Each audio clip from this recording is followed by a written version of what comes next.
पहला प्रश्न पूछा गया था जगत प्लस आनंद का संधि रूप क्या है। साथियों जगत धन आनंद, यहाँ पे जगत पे यहाँ पे नीचे इस तरह था, तो इसका होता है जगदानंद। जी हाँ जगदानंद, जो कि यहाँ पे जितने भी छात्र सी ऑप्शन मारे हैं जगदानंद, उनका बिल्कुल सही हो जाएगा, क्योंकि जगत प्लस आनंद में व्यंजन संधि आपको देखने को मिलेगा। तो इसमें यहाँ पे त और प्लस आ रहा है, तो त प्लस आ के प्रभाव से जगदानंद जो कि एक सही यहाँ पे शब्द बनेगा। तो ऑप्शन आपका सी यहाँ पे सही होगा। अगले प्रश्न में पूछा गया था निम्न में से कौन सा शब्द तद्भाव है। ध्यान से देखिएगा, तद्भाव, यहाँ पे तद्भव है जो कि मिस्टेक हो चुका है टाइपिंग में, तो ये तद्भव है। तो निम्न में से कौन सा शब्द तद्भव है, तो यहाँ पे जल दिया गया था, नयन दिया गया था, कान दिया गया था और कण दिया गया था। तो यहाँ पे आपका सी ऑप्शन सही हो जाएगा कान, क्योंकि कान जो है संस्कृत के कण शब्द का परिवर्तित रूप है और ये जो है तद्भव शब्द कहलाता है। तो ऑप्शन आपका यहाँ पे सी सही हो जाएगा। अगले प्रश्न में पूछा गया था अनुनासिक किसे कहते हैं। जी हाँ अनुनासिक किसे कहते हैं, तो अनुनासिक मतलब कि ऐसे वर्ण या स्वर जिनका उच्चारण करते समय ध्वनि मुख के साथ साथ नासिका मतलब कि नाक से भी बाहर आती है, उसको हम यहाँ पे क्या बोलते हैं, उसको साथियों बोलते हैं अनुनासिक। जी हाँ यहाँ पर आपका सही हो जाता है ऑप्शन डी। जितने भी लोग डी ऑप्शन मारे होंगे उनका बिल्कुल सही है। अगले प्रश्न में पूछा गया था लोक प्लस ईश्वर का संधि रूप होगा। तो साथियों इसका जो संधि रूप होगा लोकेश्वर होगा, और यहाँ पे जो आपको देखने को मिल रहा है वो ऑप्शन यहाँ पे सी देखने को मिल रहा है। ये ध्यान रखिएगा, जितने भी लोग यहाँ पे सी ऑप्शन मारे उनका बिल्कुल सही है, क्योंकि लोक प्लस ईश्वर इसमें कौन सी संधि देखने को मिल रही है, तो गुण संधि देखने को मिल रही है, तभी तो लोकेश्वर शब्द बनेगा। ये ध्यान रखिएगा, ये मानक संधि का एक शुद्ध रूप है।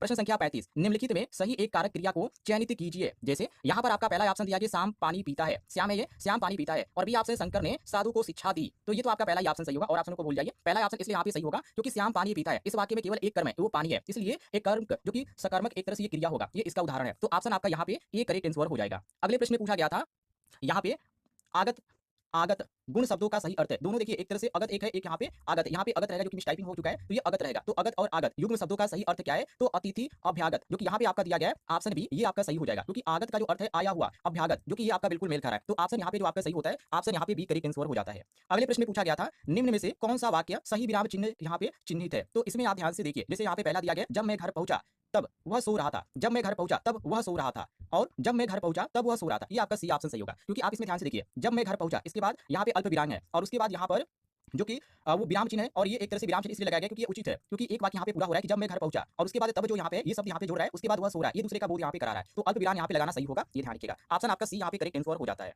आगे देखिए, अगले प्रश्न में पूछा गया था, प्रश्न संख्या यहाँ पर देखिए 38 को, इसमें पूछा गया था किसी ने चायली की शुद्ध तक नहीं पी। ये आप ध्यान से पढ़िए, किसी ने यहाँ पे शुद्ध तक नहीं ली, इस वाक्य में प्रयुक्त सही निपात को चुनिए। तक यहाँ पे जो शब्द यहाँ पे आया है तक, ये आपका यहाँ पे सही होगा। तक मतलब यहाँ पे निपात से मतलब है, वाक्य में विशेष एक तरह से बल दिया गया, सीमा का ये बोध करा रहा है, तो ऑप्शन आपका यहाँ पे ए सही हो जाएगा। आगे बढ़ते हैं, अगले प्रश्न में पूछा गया था निम्नलिखित में कौन सा शब्द सही है। जैसे विक्रम हो गया और विकस्य हो गया, और यहाँ पे विक्रम दिया गया, तो ये आपका विक्रम बिल्कुल सही हो जाएगा, क्योंकि विक्रम शब्द की एक तरह से देखा जाए तो यही मानक एक शुद्ध वर्तनी है, और इसका अर्थ होता है पराक्रम, वीरता और साहस। तो ऑप्शन आपका यहाँ पे डी सही हो जाएगा। पूर्ण विराम का गलत प्रयोग यहाँ पे किसमें है, जैसे यह एक अच्छा विचार है, वह घर रही है, और यहाँ पे है क्या तुम ठीक है, और वह घर गया, तो यहाँ पे सही होगा क्या तुम ठीक हो, या क्या तुम ठीक है, ये आपका बिल्कुल सही हो जाएगा, क्योंकि एक तरह से ये प्रश्नवाचक भी आपको देखने को मिल रहा है, तो ये आपका बिल्कुल सही है। इसमें यहाँ पे पूर्ण विराम यहाँ पे होगा, तो ऑप्शन आपका यहाँ पे सी करेक्ट आंसर हो जाएगा। आगे बढ़ते हैं, अगले प्रश्न में पूछा गया था विधि शब्द के इस अनेकार्थी शब्दों में एक गलत है, उसे पहचानिए। जैसे अवधि, हालांकि ये तो पहला ही ऑप्शन सही हो जाएगा, क्योंकि अवधि का अर्थ होता है समय सीमा, तो विधि का एक तरह से अनेकार्थी अर्थ ये नहीं है, इसलिए आपका ये सही होगा। बाकी कानून जो है, कानून जो कि विधि का एक अर्थ, कानून जो कि नियम ये होता है, तो ये आपका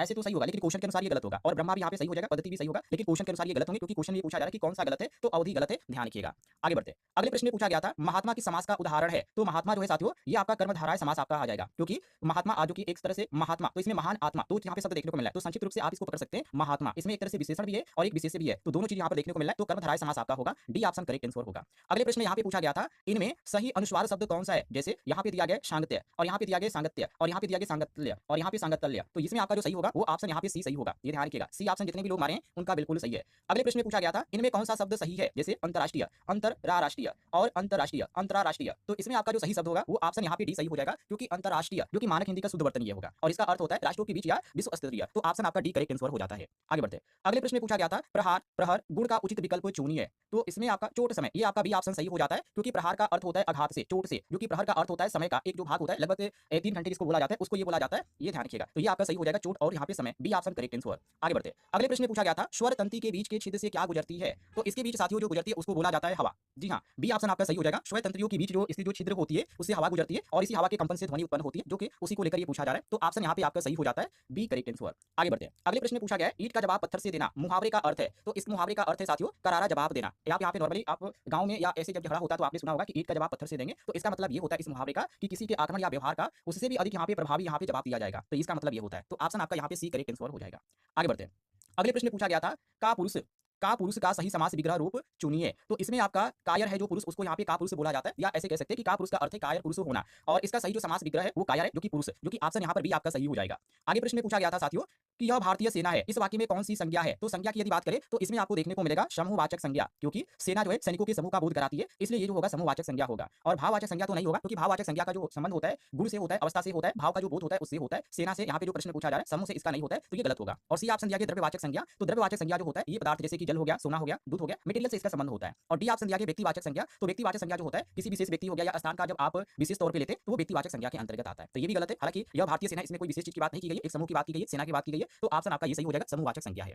आगे बढ़ते हैं। अगले प्रश्न में पूछा गया था राधा आ गई परंतु श्याम अभी तक नहीं आई, यह कौन सा वाक्य है? तो ये जो आपको वाक्य देखने को मिलता है ये श्याम नहीं श्याम है, वैसे यहाँ पे जो कि हो चुका है टाइप, तो ये संयुक्त होगा। जितने भी लोग यहाँ पे संयुक्त वाक्य मारे होंगे उनका बिल्कुल ये आपका सही ऑप्शन हो जाता है। आगे बढ़ते हैं। अगले प्रश्न में पूछा गया था दो अलग अलग व्यंजनों के मेल से बने अक्षर को क्या कहते हैं? तो साथियों इसको संयुक्ताक्षर के नाम से जाना जाता है। ऑप्शन आपका यहाँ पे भी सही हो जाएगा। जब दो या दो से अधिक व्यंजन मिलकर एक अक्षर बनाते हैं तो उसे संयुक्ताक्षर कहा जाता है, जिसमें यहाँ पे छ आता है, त्र आता है और ज्ञ आता है। तो यहाँ पे आपको छ देखने को मिल रहा है, तो ये आपका संयुक्ताक्षर होगा। क्लियर है? बी ऑप्शन आपका सही हो जाएगा। इसके बाद यहाँ पे दिया गया था गद्यांश, और इसी गद्यांश को पढ़कर आपको यहाँ पे क्वेश्चनों का उत्तर देना था। जैसे यहाँ पर आप देखिए, इसमें पूछा जा रहा है गद्यांश के अनुसार यहाँ पे कृष्णचर है जी किस नजरिए से लिखे जाने वाले साहित्य के पक्षधर थे? तो ये जो थे प्रगतिशील और यथार्थवादी दृष्टि, जो कि ऑप्शन यहाँ पे आपका सही होगा, क्योंकि गद्यांश में आप ध्यान से पढ़ेंगे तो गद्यांश में स्पष्ट तौर पे कहा गया है कि कृष्णचर जो कि प्रगतिशील और यथार्थवादी दृष्टिकोण से लिखे जाने वाले साहित्य के समर्थक थे, तो इसलिए यहाँ पे आपका सही हो जाएगा, सी ऑप्शन करेक्ट आंसर।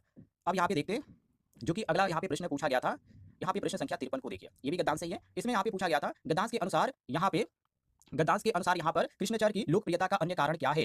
तो यहाँ पे पहला ऑप्शन तो गलत हो जाएगा, पहला ऑप्शन सही होगा, काव्यात्मक रोमांचित और शैली की विविधता, क्योंकि गद्यांश में स्पष्ट तौर पे आप पढ़ेंगे तो देखने को मिलेगा कि उनकी जो लोकप्रियता है उसका प्रमुख जो कारण है वो काव्यात्मक जो कि रोमांचित और जो शैली की विविधता है वो दर्शाया गया है, तो ऑप्शन आपका यहाँ पे ए सही हो जाएगा।